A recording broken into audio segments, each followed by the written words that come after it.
Alright folks, so I'm out here at the grafting hive today and pulled that frame, and the first eggs are starting to hatch into larvae. Now I could probably go ahead and graft off that frame today, right now, and I would have enough larvae to do the trick, but I know that tomorrow pretty much every single other egg on that frame is going to be hatched into a larva. So I know the small portion that was larva now, I kind of just took a mental picture, and I know that basically tomorrow all the other eggs that she laid on day 2, when she filled that frame up, will be hatched out into larvae. So I'll have no problem finding perfect larvae tomorrow. So what I'm going to do right now, it's about 5:30 in the afternoon, is I'm going to go ahead and move every frame that has any brood on it. Or I'm sorry, I'm going to move some of the frames. Primarily I'm going to move the queen right now. I'm going to move the queen and at least 1 or 2 frames of cat brood from this hive and stage them over on this hive. Now I put a queen excluder just as a backup plan, but I am going to cage the queen for her protection, and then I'll hang her between 2 brood frames. That way worker bees from that hive come up and will they'll cover that brood, they'll find that queen, and they'll take care of her. Even though she's not their queen, they'll take care of her just because she's a queen bee. So they should keep fighting down as far as having the queen excluded there, so the actual queen can't get up there and try to mess with her through the cage. Not that she necessarily would in the past, or wish it would anyway, because again, this queen's not going to be free running. She's going to be in a cage. She's going to be in there for roughly 24 or 48 hours. But what I'm going to do, like I said, I'm going to make this hive queenless right now and move just a little bit of their brood, but none of their force, none of their bees at all, except for the queen.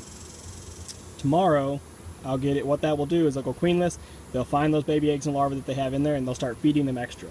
They're not going to build a queen cell overnight. They might start a cup, but they're not going to build a queen cell overnight. So they're going to start feeding all those larvae and really get them floating on a lot of royal jelly. Tomorrow, about noon or so, I'll come in and I'll do the actual grafts. And when I do that, I'll go ahead and I will remove every remaining bit of brood I can find. And what that will leave is that will leave the hive with a whole bunch of grafted larvae and nothing else to do but just take care of those larvae. So they should pull some incredible queen cells. Hopefully, this is the first time with all the times I've grafted, this is the first time that I've really put this much thought and this much planning into it. So hopefully it goes well, but that's what I'm going to do right now. Okay, so you can see what I've done here. I've just taken those 5 frames that are in that top box. 3 of them had quite a bit of cat brood on them, which is exactly what I need. And I've got my queen in a cage with a cork. There's not a candy plug, so she can't get out, they can't release her.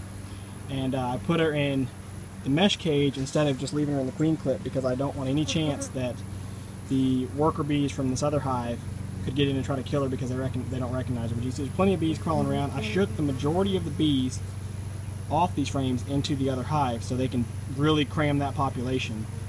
And what's left here shouldn't fight with the other ones just because they're such a low capacity. They can't really feel like they deserve to fight. They're just going to accept this queen as theirs. But they've got 2 queens to deal with, so it shouldn't throw the hive in any sort of chaos. The 2 queens can't get to each other, and the 2 bees should just take care of them like they would within their own hive. They'll just feed her. I can already see, you can see already a couple bees crawling around on the cage checking out their queen. So these bees up top recognize their queen, but they shouldn't fight with the other ones in the other hives, or in the lower portion of the hive. And then over here, I've still got the top deep on, but I was just using that for a shake box. So I'm going to go ahead and smoke the bees down and throw the lid on, and what that's going to do is drastically reduce this hive volume, really crowd those bees in there. For 24 to 48 hours, it's not going to be an issue. They're not going to want to swarm.